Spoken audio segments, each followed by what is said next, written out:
চুপ করে ঘরে বসে আর মার খেতে রাজি নয় বিএনপি।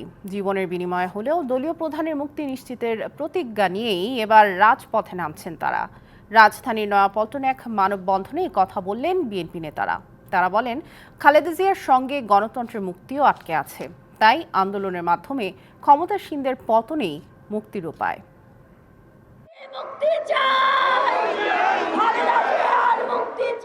বিএনপি চেয়ারপারসন খালেদা জিয়ার মুক্তি দাবিতে নয়াপল্টন কেন্দ্রীয় কার্যালয়ের সামনে মানববন্ধনের আয়োজন করে নারী ও শিশু অধিকার ফোরাম।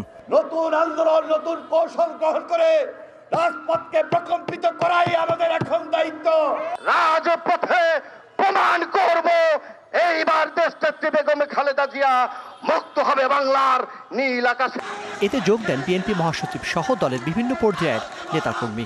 যদি আমরা আমাদের নেত্রীকে মুক্তি করতে চাই, একটাই রাস্তা আমাদের সামনে এখন খোলা, সেটা হলো রাজপথে নেমে এই স্বৈরাচারী সরকারকে উৎখাত করা। বিশ্বমানের থার্মিক্স রড, সালাম স্টিল থার্মিক্স, দেশের একমাত্র থার্মিক্স রড।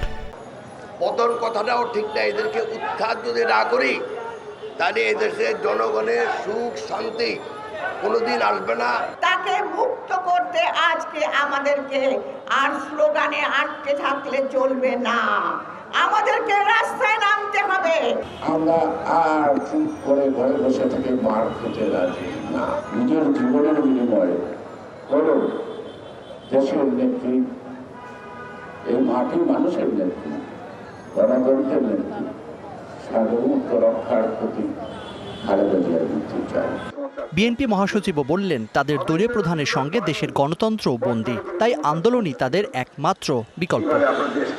পুরোপুরিভাবে ভারতের কাছে একেবারে জন্ম করে দিচ্ছে। আজকে দেশের খালেদা জিয়ার গণতন্ত্র এর মধ্যে সিনোনিমাস এক, এটাকে পার্থক্য করা যাবে না। যদি দেশের নেত্রীকে আমরা মুক্ত করতে পারি, গণতন্ত্রকে মুক্ত করতে পারবো। এই ভয়াবহ প্রাচীন শক্তি তাকে সরিয়ে জনগণের শাসন প্রতিষ্ঠা করার জন্য এর কোনো বিকল্প আমাদের হাতে নেই। Zakaria Ahmed, DBC news, Dhaka. এবং